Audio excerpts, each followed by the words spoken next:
So welcome back for the Cloud Computing and Big Data course.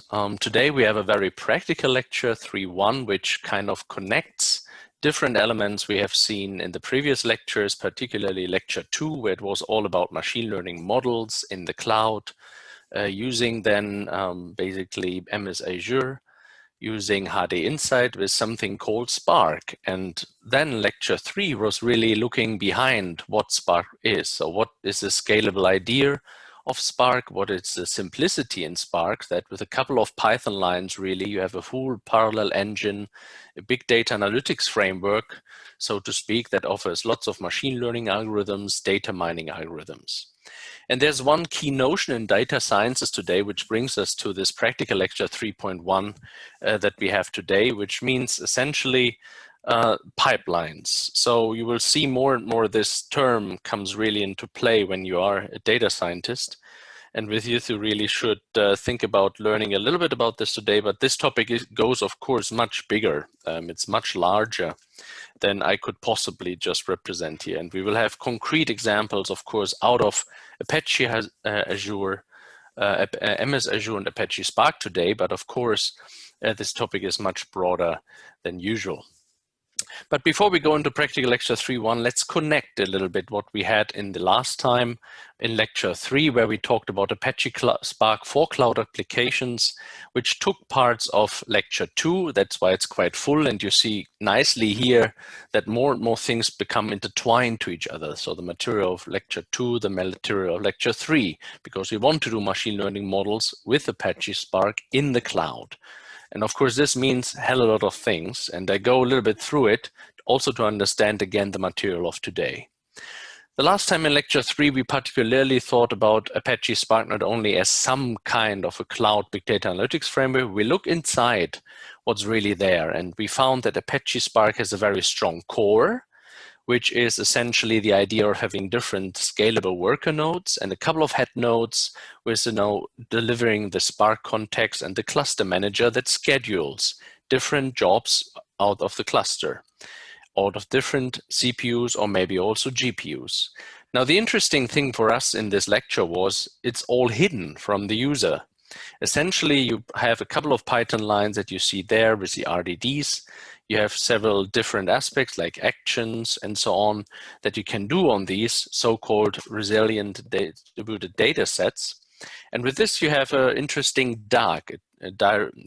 basically a graph structure, which is acyclic and directed in order to really have a clear way of stages throughout your data analysis. Could be feature selection, feature engineering, then machine learning, the different ways how really people use this. Also, the parallelization with this becomes interestingly, once you have this directed acyclic graph, you can really think about that different parts can be executed in parallel. You see this here in the second kind of stage. Once you have to find those, the data analytics framework really optimizes this parallelization, optimizes the cluster usage underneath with the so-called DAG scheduler and really allocate the resources that you have on the cluster. How you provide these resources is a little bit also a small part here of the lectures when we review shortly a template that you have. But then we basically come to the idea that we have some executions available, these worker nodes, which are, as we remember, very much benefiting from memory. Right? So when you go to the Amazon Web Services, we looked at this, memory-intensive systems are quite expensive. There were cheaper solutions like the Google Collaboratory, which doesn't cost anything, or you do a premium, but still, when you look on the Amazon Web Service, you have seen the really large in-memory systems cost a lot. And there, of course, we have seen in the performance analysis, that's where really Spark makes a difference.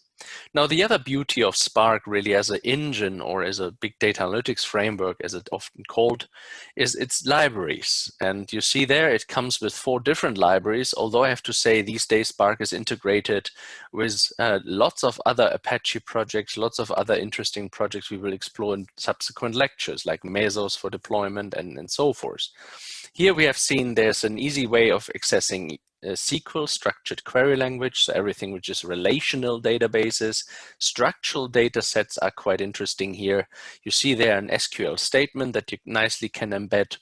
We have Spark Streaming as a library where There will be a lecture about it later on, where, for instance, Twitter, you know, as a stream of data, constantly having a stream of text coming to you, you want to filter out certain things, like, for instance, knowing comments about your products or knowing something about your domain basically your startup is in, and you want to know what's going on. You cannot look manually all of this, so you have to automate the process. And for this Spark Streaming API is quite nice. We had an interesting example of the graph. PageRank is a very known algorithm. Of course, these days it's really adjusted to different search engine. It's adjusted to products and vendors and so forth. But the key idea remains that the web is not the same. Not every web page is, let's say, the same. It depends really on quality and other factors. And now the highlight really in this course where we mostly will work on is, of course, machine learning, parallel and scalable machine learning. And there we have seen there a wide variety of machine learning algorithms implemented. It's really powerful. They're still lacking a few, like neural networks, but we also were saying, if you go to neural networks, if you want to do deep learning, artificial neural networks, these kind of ideas, maybe there are other frameworks around like TensorFlow or Keras that you can use, or you use them in conjunction with Spark, where Spark is just a distribution engine, so to speak. We come to this in subsequent lectures. But here it's really the idea, start simple, pick up material from lecture 2, where we said a very simple model in machine learning are linear learning models. And we had the perception and we were thinking, oh man, this is a little bit too simple, right? So it assumes linear separability. That's what we usually don't have in the data. So we need something more fancy. So we defined a loss function with it. We have the model where we say the digital signal that comes now from this learned weights, not anymore with a perceptron algorithm or perceptron learning algorithm. We want to have this with stochastic gradient descent, a really optimization technique that we will reveal and today look out more and more into details. Also looking a bit again through the sigmoid function, the key principle remain, you sum up, you know, the weights linearly with the weights and then your data set X, and you put it through a logistic function, which is defined up there that you see. And we were running this in Microsoft Azure. We saw the performance, if you analyze this, is really much more superior in Spark than in Hadoop. And we analyzed the reason, which was really not dropping all the time every algorithm element into the disks space, but rather keeping it in memory. Of course, this means you need a large memory system. And by now you know this all. And we had this interesting classification example with, you know, the food inspection that is also part of your assignment one. And we said this was the binary classification problem. So we said also we had this fail and zero, pass, and pass with condition. So we did a little bit of data pre-processing to really put it into classes, because essentially it was much more classes. But we skipped a few and did some preparation work to make it to a binary classification problem. And the key aspect of this learning now is logistic regression that we will review again today in a more practical fashion, also connecting really both worlds, how you approach a machine learning problem. And we have a very nice diagram where you show, and this is kind of a quick reference card for you, what do you really need for machine learning? We said in this lecture, quite, let's say, in a fast manner, there's an iterative learning going through. You have a so-called error measure we will also review today, where you go downhill the error function. And with this, hopefully minimize the error or maximize the area under the curve, as we have seen, right? Which is the interesting point on the bottom. So in any case, what you want to do is essentially increasing your accuracy. You want to be more precise. And of course, with this, a convolution matrix is good evaluation procedure that you can do. And what we will also now, during the course of this lecture today, we'll look a little bit into it. So many of you have already played around, I guess, with the assignment 1 materials. So in this, it's really more thinking about, again, connecting the elements that we have seen very theoretical more or less in lecture 2 and also theoretical in lecture 3, and making it more practical here combined for you to understand also how you approach future machine learning problems, right? This is an important aspect of it, so that you have a chance going to a job and then have, you know, the necessary capabilities to really execute what you need, what you want to do, but not being stuck with a binary classification example. Of course, that's what we want to do here. And with this, we formalize a bit the step of this process. And we go step by step throughout the core part 1 and part 2 of this lecture in order to understand where are all the building blocks, which are slightly mathematical maybe, but still makes you understand what is really needed. So the math is not for showing off with math, it's rather to put it all into perspective, to have a solid ground, to have further machine learning problems solved in a very similar manner.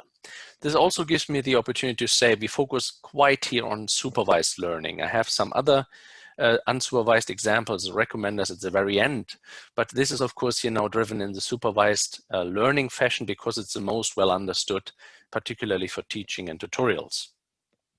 And with this, we fulfill a couple of promises. We go back to the optimization, we go back to the Spark ML libs in the clouds, and what are the algorithms. So if you now think about the first step we really want to do, and you have already done, is data exploration. That means we want to look at the data. What data do we have? And we want to actually analyze it, right? But the analyzation comes far later. If you remember the stepwise approach we had in one of the lectures, of course, we had to check our subscription and then set up the Spark cluster. But in the end, how every machine learning project usually starts is data exploration. You look into the data, you check the data, you do some initial data visualization analysis before you come to really the modeling of the problem. And the idea of this lecture is now to go a little bit through this in a practical fashion and to connect it really with the material we have seen in lecture 2 and lecture 3 together. So I assume now that you have done step 1, step 2, I think that's pretty clear. You have done step 1, you checked you have a subscription, pay as you go, or your Azure students credits, and we had this interesting template. Now the template is an interesting thing because you can adapt it in your company, in your startup, to do more brilliant things than we do here in the example, right? You see, for instance, here, we asked for a specific type of Spark cluster here. It's a JSON script or file, so to speak, that you easily can actually change to your, as you like it, as you want it. You can have different services there. You see here on the right-hand side, the size can be nicely steered. So you see there's a head node and the worker node, which is kind of the material we had in lecture 3, where we said there's always this kind of boss or master node, which really takes care of all the submissions, manages it, and interacts with the cluster manager. But there's also the worker node that really do the work of doing stuff and analyzing data. And of course, here there's sometimes different head nodes to enable scalability and also failover, because the head node, if it falls down, then it's a problem. But usually people always go with a huge amount of worker nodes, right? So here 2 and 2 doesn't mean you always have to do it like that. You can also do 2 and 20, for instance. So this shows you that under the hood, there's lots of things pre-configured, and the configuration enables you to do a hell of a lot of things. And it's very variable, it's very flexible, the system. And once we have done this step in 1 and 2, we see here now there's basically 4 nodes, which are the 2 and 2 we have seen. Of course, it depends now what type of resource you use, right? So Azure, Amazon, you will see they have all these different types of services, which is a compute service now. And we see here that they have basically 4 cores because they have 2 each. We see that basically the head and the worker nodes must have 4 cores. And this is an example again, right? You can configure the type of resources. As it said, if you have lots of money, use a large one with lots of memory, in terms of having really progress and lots of different speed ups if you want. So this is also not new. We have discussed this, so I skipped this a little bit more than you have done this. Starting up Jupyter, giving shortly your password, everything nice, just one click and you have a nice Jupyter environment. When we come back then to this food inspection scenario, we already had the first 2, I think, agreed by now that there is no pattern and we don't have a real formula for it, but there's some data. And when we look into this data, we see, okay, it's a data collection that is labeled. So we know already if some, of these food inspections have been actually failed or passed. It's not completely true. We have seen that different classes, there's, let's say, some PAAS without having some, constraint and elements. So there's also different levels, like 5 different classes. But of course, we will massage the data as we see in the subsequent slides that we already had.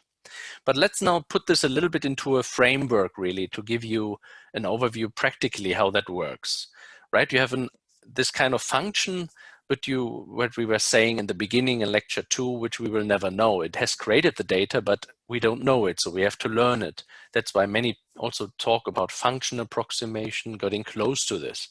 But it's an unknown target function that somehow brings the data set to rise.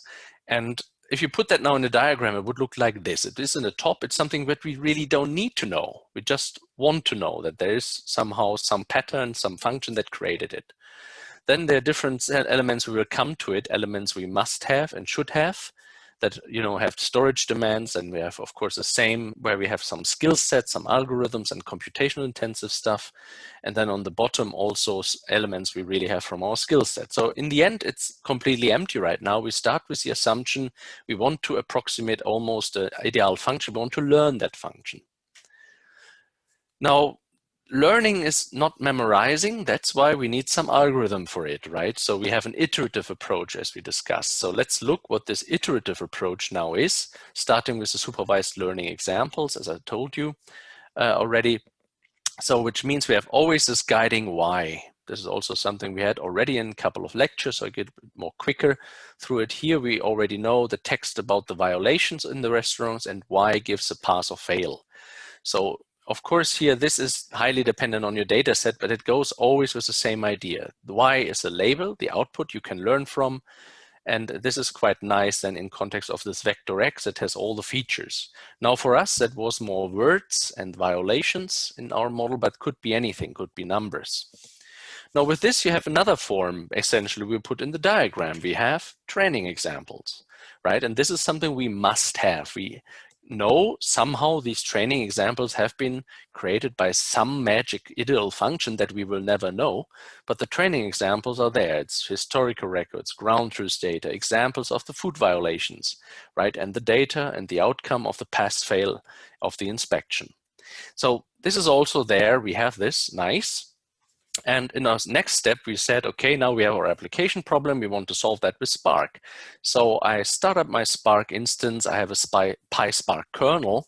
And this is, of course, something what we want to do a little bit now in a semi-practical fashion, right? So when I now think about my Jupyter notebook, I have here a local one because I wanted to show that, of course, you can install that locally if you want.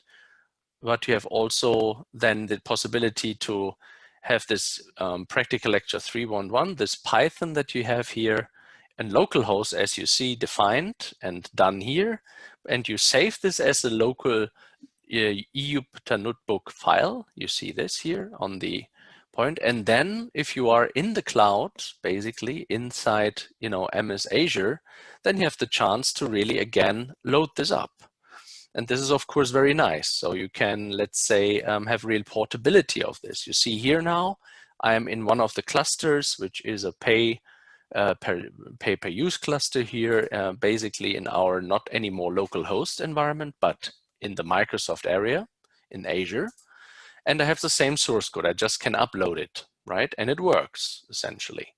So this gives me also the possibility to just thinking about one element, which was also part of your assignment to explore, that there are certain limitations of secure data sets, right? And when you go to this, you will see you have your cluster. Essentially, you go back to your resource group.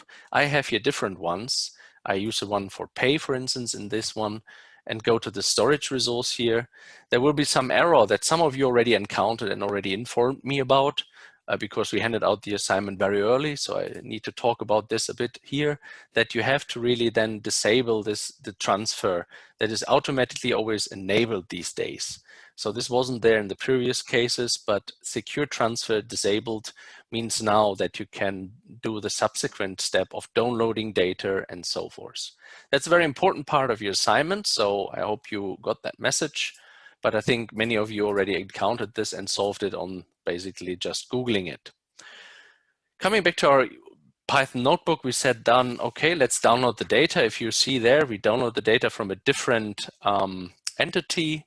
here. So that's is it about to also download data. We wanted to look in the inspections. I go now a little bit more quicker because you see here several times, here's now a job that is actually running on this cluster. And of course, now it depends a little bit. So we have 3 executors, and you see here nicely in the cloud some feedback of it, how you really get, you know, your job names, your status, how it's completed. And you see always for each of the commands now you do in the cloud, you really have sometimes, if it's not, you know, directly local, some things here which are directly in the Jupyter Notebook, usually it's executed on the cluster. So with this, of course, you have always some runtime, right? So the running command will work, it will start executing on the cluster, and from there being really distributed in parallel. And you see always it's running, and usually it should work without a problem. We have seen from the last examples, if you remember, fail and pass, which was not correct and not really completely the truth. And whoops, here's a small error. Invalid syntax.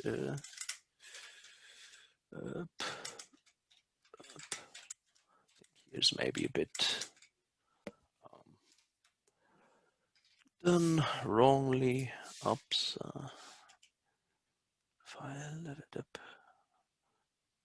unexpected indent. Unexpected indent. No. Okay, so doesn't look so good. Was running before. It probably did some error here in the copy paste from loading it from the local one. Okay, but essentially, if you continue with the idea, you see exactly like here, there will be always a compute task coming. And we can do this maybe in the second part of the tutorial on the course hours then again, and I correct the error over the break. But essentially, the idea is that there will be for each of these things some execution happening. And so when you see this also on the slides, I actually created the same things on the slide so that you can see always the context. We had the inspections, we read it. We have done this kind of security aspect of it. So in order to really have the possibility to access data sets which are in another area, in another non-secure location. So this is what we've done. And you see, we really use here now a training set, which is important because later we will come back to a test set. And this is, of course, a very important aspect of the course here and to learn from. Now, when you see also, we created now the Spark session, which was working nicely. So what we wanted to do then was a little bit of feature selection process where we said, basically, we are not interested in all the data if you have the inspection. So we will do some feature selection in the game. And we basically can print a schema. We take a data frame, things we have already done before and have seen that essentially this is not really binary classification problem. We have to work on it and do some interesting aspects with it. But the interesting thing is to link it now to the practicalities is to have an example now in this kind of aspect. When you think about the linear learning models, this was this interesting line that was playing around, right, which was our perceptron learning algorithm. So we had this line, the threshold, and then we take the sign, which was -1 or +1.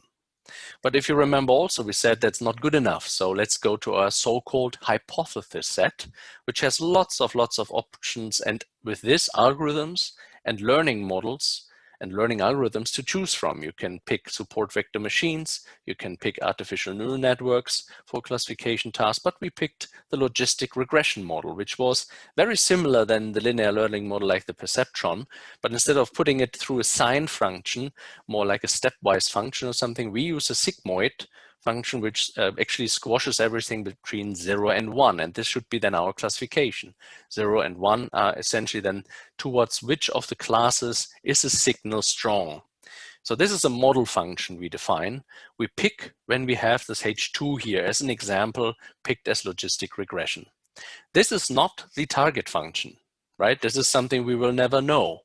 But what we want to try now is there something that would fit the logistic model in some way and learn and approximate best something, what we call the final hypothesis. So could we have a logistic regression function that is almost like the target function, essentially creating essentially or basically working with the data as we have done before? Okay, so this is part of our skill set. We have now a big tool set and skill set of algorithms that partly might be computationally intensive. We know that training of machine learning takes time. And then we have elements that we derive from the skill set, like the hypothesis set, for instance, where we think, depending on what type of problem we have, we could have neural networks, could be artificial neural networks, deep learning, could be also logistic regression. So this is a hypothesis set. Now, when we have this in our example, a small example would be we played along with the lines, if you remember. So this was iteratively with a perceptual learning algorithm, admittedly very simple. But then at some point in time, it converges and says, okay, these are the weights and this is a bias, and we have trained a model. We put this now through the sign function, and given these weights which are trained, these red entities here, we can now say it's a trained machine learning model. It's a linear learning model, but still it does a job, right? In this particular example we had with the flowers. And of course, this is it's very simple. It's very, let's say, not enough, right? So there is really a need to think about now what's happening when the data is not linearly separable. What's if the data is, a little bit, kind of more hard than just having these kind of small features. And we have to do some feature selection. We have to do some feature generation, feature engineering, as it is called, essentially a long way of working on the data. And this all summarized as a concept I will talk in the second part about it, which is about pipelines. But you have seen also, and let us go back a little bit then basically to the practicals after this break. Clouds are sometimes, of course, also something where it's unpredictable. Sometimes they don't work. They have some configuration option that changed overnight because the administrators behind the scenes have done something and they're sitting in MS Azure and don't talk to you daily. So that could be very true. You see, sometimes a script, if you just download and upload, it could be an error, as it was probably in the script just now. And when we correct it in the second part of the lecture, we'll see it's probably a small typo that just somewhere was injected or the indent was somehow not right. But this could, of course, then spend some time sometimes. So with this, I think we have a very practical view on this. We see we have some errors, we have to go back.